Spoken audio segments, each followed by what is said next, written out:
25 and USAid is blowing up. USAid? I don't know how they say it. Kickback investigations. AOC is a creature of USAID. And I think there's equivalent agencies in Canada with equivalent black holes where money goes to fund leftist protests, legal, and all sorts of other assaults on our sovereignty and our government institutions, things like that, with the goal of changing them fundamentally right out from under our noses, right? We're not supposed to notice that these things are happening, but they've got unlimited money and time, and we are tied up with lawcraft and other things that allow them to focus on their goals and distract us from our goals. So we'll go through all of that. That's quite a few tabs today. Home invaders were killed. The homeowners arrested. We need Second Amendment and conceal carry and castle laws in Canada. Holy smoke. United Kingdom's trying to undo Brexit, and that's interesting. Julian Assange is going after Jagmeet Singh. That's interesting. Gaza. We have to start at Gaza because, wow. So in 2 weeks, Trump has done a lot of things, right? Annexed Canada, gone back about annexing Canada, and so on and so forth, right? Gotten a whole bunch of concessions that he got before. And really, I think Canada is going to try and drag their feet. We are going to try and drag our feet on listening to and actioning the things that we've said we're going to action. And I'll show you that in this series of in the tariff series of tabs later in the show. But fundamentally, we escaped a trade war because Trump saw action, and he has done a lot in the first 2 weeks. A lot of things I've liked, some things I haven't liked. Nothing I've liked less than what he did yesterday, which is, of course, the Gaza stuff with Bibi Netanyahu. So Bibi was over in visiting the United States, and apparently he brings a full suitcase of dirty laundry. For that tidbit, you need to be on Canada Poly Chat. But fundamentally, yeah, and the Secret Service or somebody in the White House will do all the laundry for them. So Netanyahu, it's a policy of the White House, but Netanyahu's the only one who's ever really taken advantage of it. And they do consistently, which is weird. Anyway, regardless, I don't like this. However, there's, of course, lots of different versions of what's going on here. Is this what we see, or is there something else going on here? Who knows? But what happened yesterday is basically Donald Trump said, you know, who doesn't love Middle East interventionism, right? Who doesn't love getting themselves caught up in a Middle Eastern war once or twice during an administration and a presidency, right? I mean, goodness me, Donald Trump, well, didn't start any wars in his first term. Is he going to start a war now? He's proposing that the United States own Gaza. They're going to level it and build on it. Maybe a golf club, maybe a resort, but fundamentally, it'll be American owned. And I don't know that Bibi Netanyahu was made aware of that fact before it was announced to the world with Donald Trump standing by his side. So there's a lot to get to. Let's get to it first. Here's Donald Trump pushing in Bibi Netanyahu's chair. I don't know if this is before or after I think probably before the meeting, but yeah, they're sitting down to talk or something like that, and Trump's pushing his chair. There you go, Bibi. Have a seat. So, I mean, right, who's in charge here? Who's pushing in whose chair? So here's Trump talking about Gaza, and the response is, holy shit. So that's what Scott says. Here's Trump. The U.S. will take over the Gaza Strip, and we will do a job with it, too. We'll own it and be responsible for dismantling all of the dangerous unexploded bombs. The U.S. will... There's more. There's a longer clip.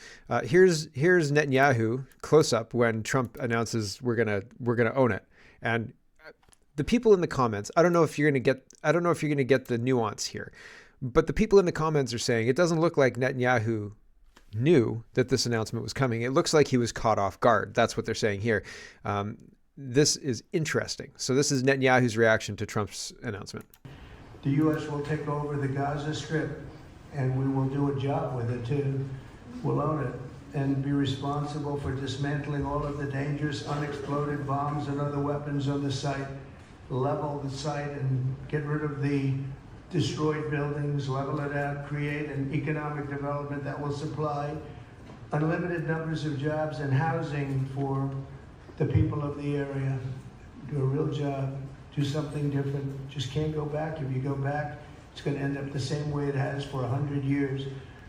I'm hopeful that this ceasefire could be the beginning of a larger and more enduring peace that will end the bloodshed and killing once and for all. With the same goal in mind, my administration has been moving quickly to restore trust in the alliance and rebuild American strength throughout the region. And we've really done that. We're a respected nation. And he goes off on talking about how since the election, America's been respected again. Sure. Will Chamberlain says, you guys aren't thinking big enough about what Trump is saying about Gaza. The Gaza Strip will be ours, in all caps, American property, American sovereignty, and overseas territory, not someone else's territory where we are guests, our property where we can enforce our immigration rules. Will Chamberlain continues, it will reshape the Middle East. We won't be dependent on Qatar to host our military bases in the region. We'll have our own sovereign territory the size of Las Vegas, perfectly located. So I think that's a bit of subcontext. Do you think that's true? Do you think that they could go in there and build a Las Vegas-sized base in the Gaza Strip and say, this is American Gaza? Do you think that that'll work? I don't know that that'll work. I think that's a bridge too far. But again, sometimes things that previously seemed impossible have been made possible because Trump's just done it. And here's Trump again talking about this. Everybody that I've spoken to loves the idea of this. I'll show you a couple of people who hate this idea in the next two tabs. Here we go. I do see a long-term ownership position, and I see it bringing great stability to that part of the Middle East and maybe the entire Middle East. And everybody I've spoken to, this was not a decision made lightly. Everybody I've spoken to loves the idea of the United States owning that piece of land, developing and creating thousands of jobs with something that will be magnificent in a really magnificent area that nobody would know. Nobody can look because all they see is death and destruction and rubble and demolished buildings falling all over. It's just a terrible sight. I've studied it. I've studied this very closely over a lot of months, and I've seen it from every different angle. And it's a very, very dangerous place to be. And it's only going to get worse. And I think this is an idea that's gotten tremendous, and I'm talking about from the highest level of leadership, gotten tremendous praise. And if the United States can help to bring stability and peace in the Middle East, we'll do that. So there you go. You can tell the whole time Bibi was barely containing his excitement. He loves this idea. Saudi Arabia, there's a couple other places. I'll tell you later in the tabs there, they weigh in, and I don't know that they love the idea. Bonk says, we haven't rebuilt New Orleans after Katrina. We own Puerto Rico, but can't rebuild it. Have you seen Maui lately? North Carolinians are still living in the sheds that the Amish built for them. South California, Palisades. But sure, let's kill troops and spend money to turn Gaza into a mixed-use residential development. We'll even franchise a Crumble Cookies and a Jamba Juice there, right? So yay, everybody I've talked to loves this idea. He hasn't talked to this person. Here's the state of Palestine, Palestine United Nations, I guess. The United Nations has a Twitter account for them. Here's a Palestinian leader who says, for those who want to send the Palestinian people to a nice place, allow them to go back to their original homes in what is now Israel. The Palestinian people want to rebuild Gaza because this is where we belong. This is, there were people who were speculating that the Gaza Strip was a good area for something like a canal to move, to compete and to move goods quickly, really. And in order to do that, they needed to remove the Palestinian people. And way at the beginning of this thing, people were saying that maybe October 7th was a false flag to justify Israel coming in to clear out the Gaza Strip to action this whole thing. And now Trump's saying, we're going to build Mar-a-Lago there. Maybe that is stymieing their plans. Who knows? The Palestinians saying, we want to go back and rebuild our own homes and things like that. I don't know that that's going to work. I don't know that that's a good argument, because resources, wars, so on and so forth. And then as soon as you start trucking resources into that area, is it going to be used for building things? What's the oversight look like? Is the UN going to do the oversight, right? So there's so many questions that are up in the air. I think it's interesting. It seems like Trump's motivation is to end once and for all the Palestinian conflict. I saw somebody saying and maybe I should have tagged it. I almost did, and I think I deleted it. But he basically said, since 1948, this has been a problem, and now we need a solution that's gonna stick. And Trump's proposal is great. And I was like, yeah, well, 1948 is an interesting year. That's the Balfour Declaration. The Turks were promised the Palestinian land, et cetera, where Israel is now. Palestine, the whole area of it, as it was in 1948 or whatever, they were promised that land back for supporting the Allies during the Second World War. And then things happened. Lord Balfour sent his declaration. The UN agreed, and bingo, bango, bongo, you've got a state of Israel in the Middle East, right? And so, it's one of those situations where, again, we're not talking about the whole story. He starts it in 1948. It's like, well, what happened before that? And that's the contentious issue. You know what I mean? It's the theft of land. It's all of the stuff that happened that nobody ever talks about, that doesn't get solved. And then they put a Band-Aid over top. Don't ever talk about that pre-1948, wink, wink.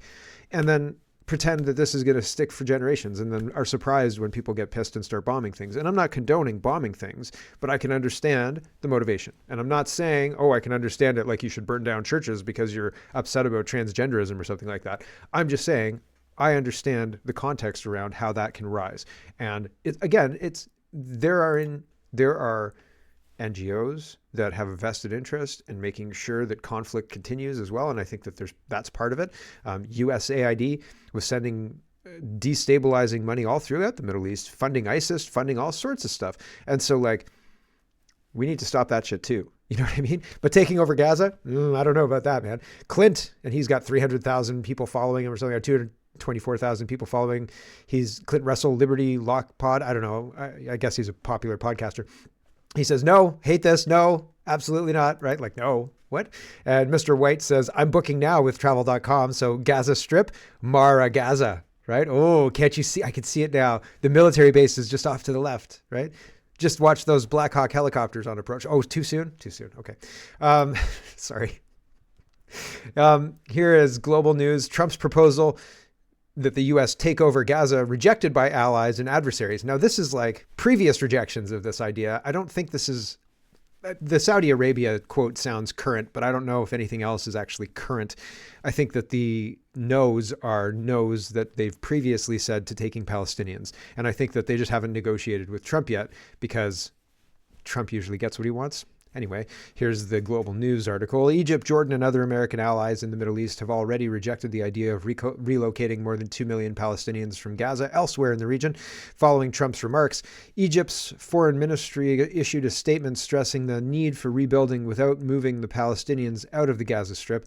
Saudi Arabia, an important American ally, weighed in quickly on Trump's expanded idea to take over the Gaza Strip in a sharply worded statement, noting that its long call for an independent Palestinian state was a firm, steadfast, and unwavering position. The Kingdom of Saudi Arabia also stresses what it had previously announced regarding its absolute rejection of infringement on the legitimate rights of the Palestinian people, whether through Israeli settlement policies, annexation of Palestinian lands, or efforts to displace the Palestinian people from their land. The statement said, "Yeah, one of the big red flags stops for me is, and for anybody who's watched this situation for any period of time, is the idea that you can remove the people who are currently there.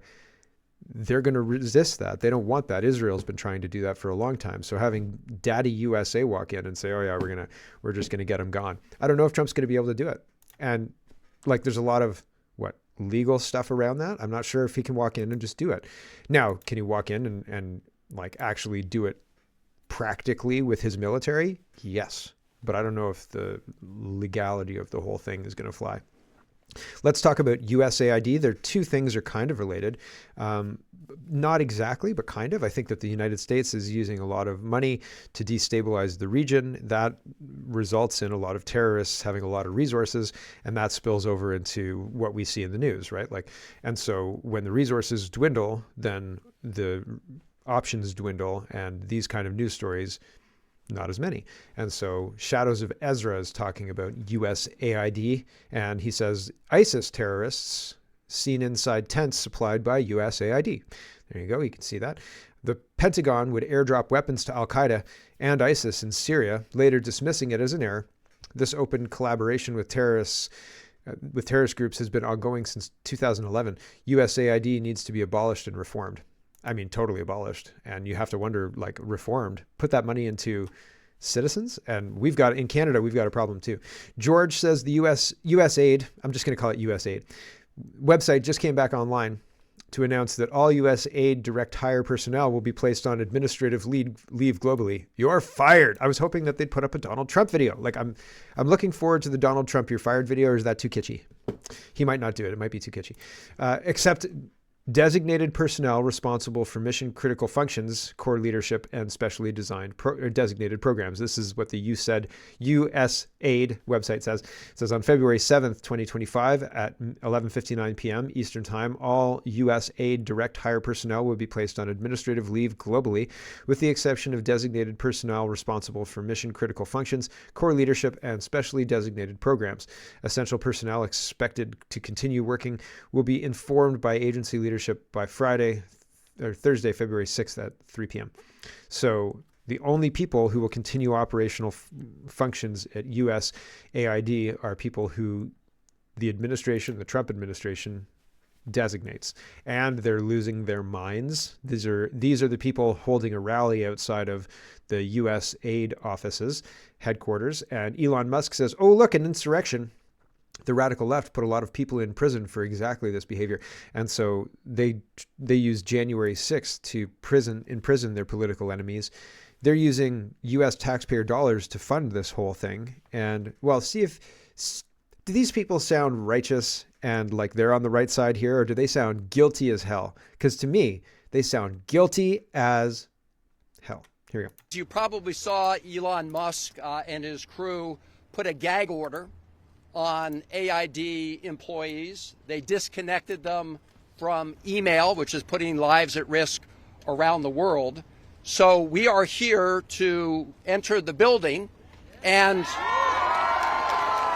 so we can manufactured. That crowd is manufactured. And hear firsthand from whoever is here at AID, or at least witness firsthand what is happening with this Elon Musk attempted takeover, which will not stand. We will prevail. Let's go. Yeah, I don't, it doesn't sound like he's got a lot of conviction. Do you remember The Simpsons, where Lisa could predict the winners of the football games based on the interview before the game, based on the conviction of the QB? And she picked like 100% of the time, and then she had to pick the Super Bowl, and there was a whole moral conundrum. It sounded like that. He didn't have any kind of conviction. Let's go. Yay. We're going to win this fight against Elon Musk. I don't believe him. He doesn't believe himself. This woman she's smelling her own farts. She believes the rhetoric. She believes that she's going to win, and she is not. I don't think you're going to wonder why I think this. Here we go. Thank you. Because every day that we show up in DC, we show up for you. We know who we work for. We know that we work for the American people. And what we're not going to do is stand around while they pull this bullshit that they trying to pull right now. Go ahead. Eloquent. She is. Here is one more, guilty as HE double hockey sticks. Here we go. They are raiding the government, attempting to steal taxpayer money. That's what the situation at the Treasury Department is all about. We will introduce the Stop the Steal Act in short order to prevent unlawful access with respect to the Department of Treasury's payment system connected to people who are trying to steal personal, sensitive, and confidential information related to Social Security recipients, Medicare recipients, taxpayers, businesses, non-for-profits, veterans, and everyday Americans. It's unacceptable, unconscionable, and un-American. Stop the Steal Act will prevent this unlawful access from taking place. So panic in DC, absolute abject panic. That is everybody panicking. Everybody get to a microphone, tell them how illegal this is. We have to stop it. And they're not being very effective. It's not helping. Mila says, breaking, Trump called for an investigation to find out who in the government has been getting kickbacks from USAid. For instance, AOC has been in Congress for 6 years. She makes $174,000 a year. She is worth $30 million. The only way that happens is kickbacks. How does this relate to Canada? Oh, good question. Good question. Unacceptable Canadian Girl says Justin Trudeau's net worth in 2019 was $7.4 million US dollars. As of 2025, Justin Trudeau's net worth is now $96 million. His salary as PM is $406,000 a year. That's a huge salary. That is a massive salary. Why does the Prime Minister get that much money? I'm very interested in why. Is that like what heads of state get? Or how about our parliamentarians? They make a lot as well. The math doesn't math, she says. And Cat Turd says, crook, and I will refer to our previous tweet for an explanation. The only way that happens. Right? How is that? Kickbacks. Exactly. And here is Mike Benz talking about USAid creations, and he's talking about AOC. The kickbacks happen in this way. Your mentor sets up situations, shows you how to trade stocks, shows you how to do the things that they did to get them rich, and then utilize their position of power to enrich themselves. And, you know, I scratch your back, you scratch mine type deal, right? Here's Mike Benz explaining how AOC's access sets her up for life, and favors and continual favors will continue to be reciprocated, right? AOC is a USAID plant. Well, she's a USAid creation. You know, I don't want to remove all agency because, think of it like a fellowship program. You know, many NGOs or many think tanks, they have fellowship programs where they bring you in, they teach you your ways, they connect you with mentors, the people who will open the doors for you throughout your political career. And as a fellow, you maintain relations with that organization and you do favors for the rest of your life. And this is how people make it in DC. They start in these incubator programs. They network with those people. They do favors for years. And so they are a trusted partner. They know when they nominate AOC to Congress, AOC is going to use her perch in Congress to keep the USAID money flowing because it was USAID who opened the door. So I don't want to go so far as to call it a plant or a cutout. But these are the how skids get greased in Washington. She's she's in network. She's in the club. She's a USAID network promoter, and what you find is that creates a massive conflict of interest when USAID is doing things that don't actually advance U.S. national interests, but advance the cloistered interests of that set because they've got their sponsors in Congress, like AOC. He almost said card-carrying member. I'm sure it was on his tongue, and he thought, oh, that's the connotations of that are just a little bit too close, right? But I think it's very, very spot on. Wall Street Ape says Elon Musk just shared that the Biden administration shifted billions of dollars from helping Americans in need to facilitating illegal immigration. This is how bad it got. An NGO got paid $600 million every 2 months to facilitate illegal immigration. Quote, I spoke to a gentleman that works in Department of Homeland Security. He actually sends the electronic funds transfers. Listen to the organization they're sending the electronic fund transfer to every couple of months. This happens in Canada. Can I get your chair, sir? Here we go. I'd like to ask Mr. Carroll and anybody else who would like to answer this. Can you name some of these NGOs that have specifically taken these hundreds of millions of dollars and not used it to protect these children? Catholic Charities, Lutheran Family Services, Jewish Family Services. I spoke to a gentleman that works in DHS. He actually sends the electronic fund transfers, and I asked him, sir, tell me, who do you send, who are you responsible for, and how much is the largest check you cut? He said, I'm over Jewish Family Services, and I cut a check for $600 million. And I said, is that for like 3 years? And he told me, JJ, get in the game. That's 2 or 3 months, and it's renewable. I'd like to ask Mr. Carroll and anybody.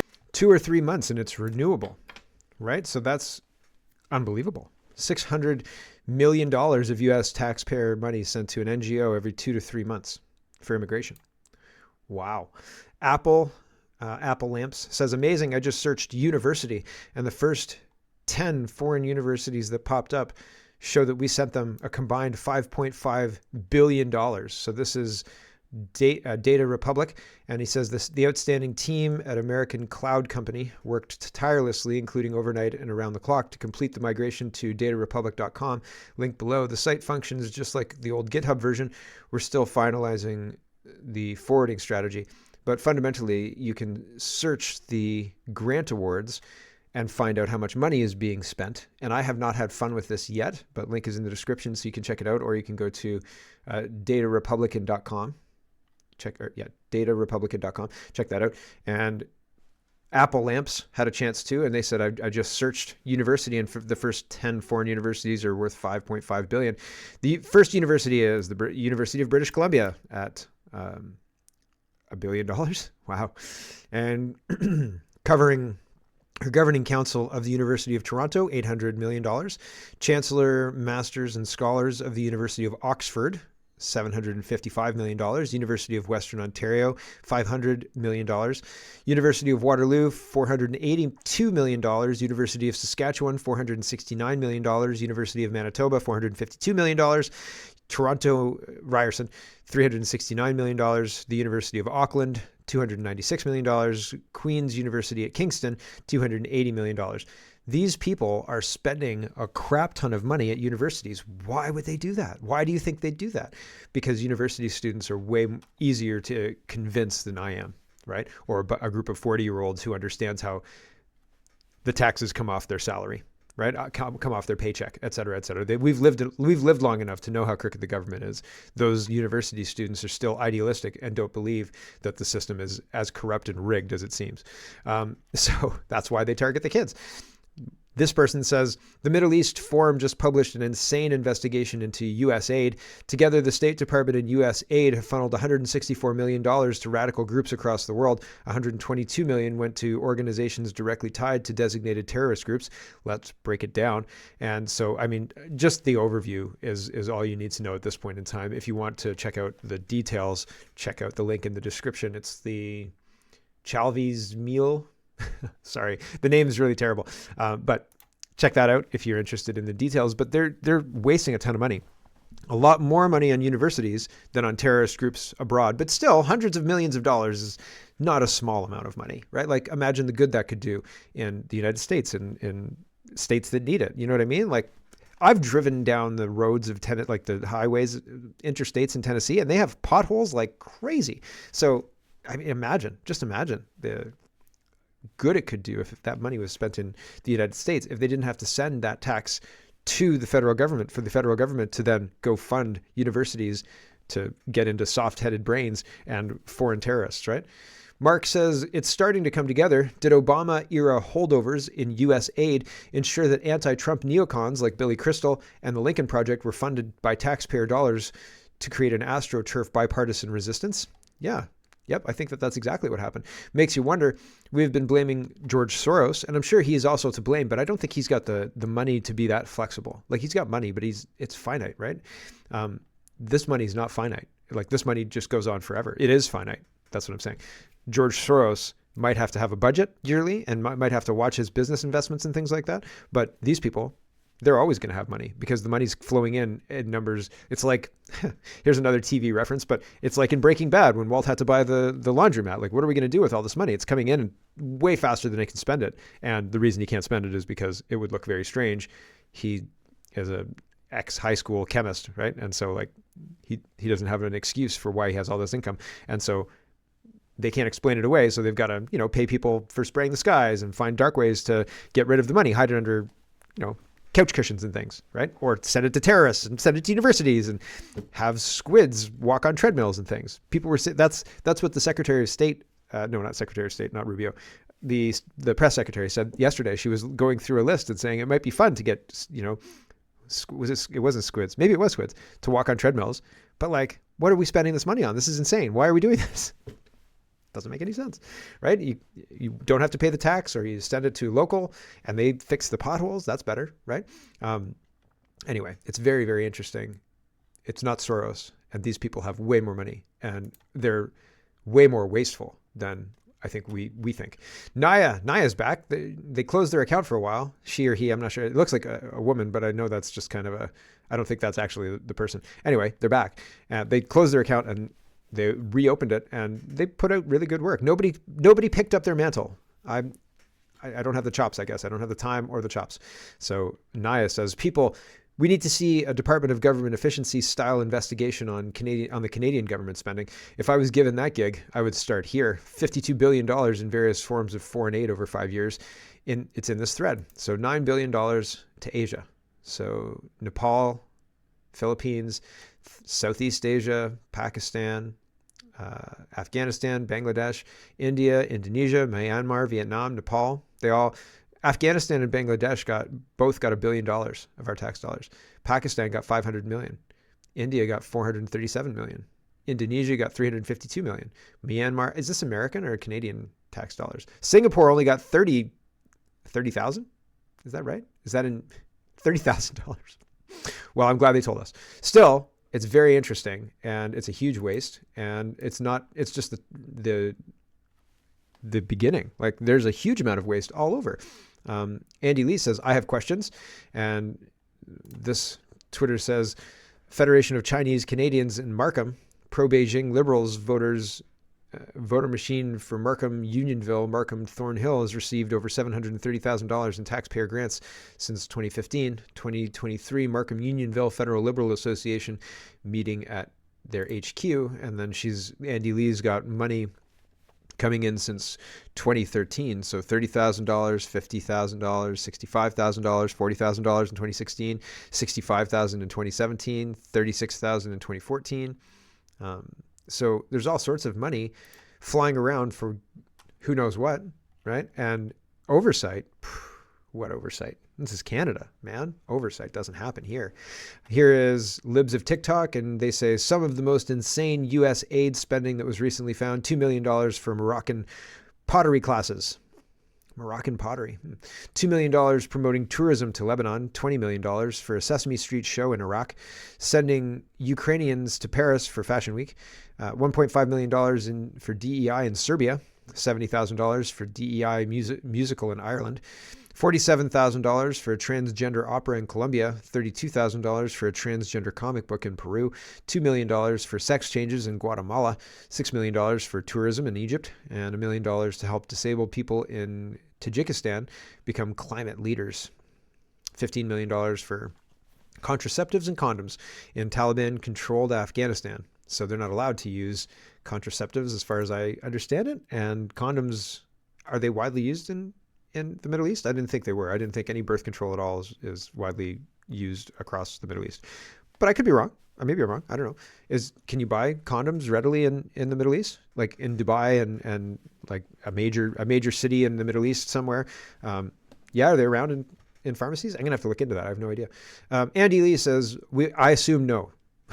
She says, we want our money back. Where is it? And this is Andy Lee talking about the Asia Infrastructure Bank handing in what year? 2024, $257 million. What does that do for us? Right? I don't know. This is April 2023. We handed out that kind of money. So I think we've got USAid style black holes operating in Canada. And I think that we need a Department of Government Efficiency in Ontario at the federal level and at the provincial level, and probably even at the municipal level at this point. Like, how much are we spending on climate change? No. How about no? How about fix the potholes? You lunatics. Hello, everyone. Thanks very much for watching. This is just a short version of a longer show. If you'd like to get the whole show, you can go over to CanadaPoly.com and sign up for a subscription. Just look in the drop-down tab for Shop and Donate and look for subscriptions, and you'll get immediate access to the full show. Love to see you. Thanks for watching, everybody. Have a wonderful, wonderful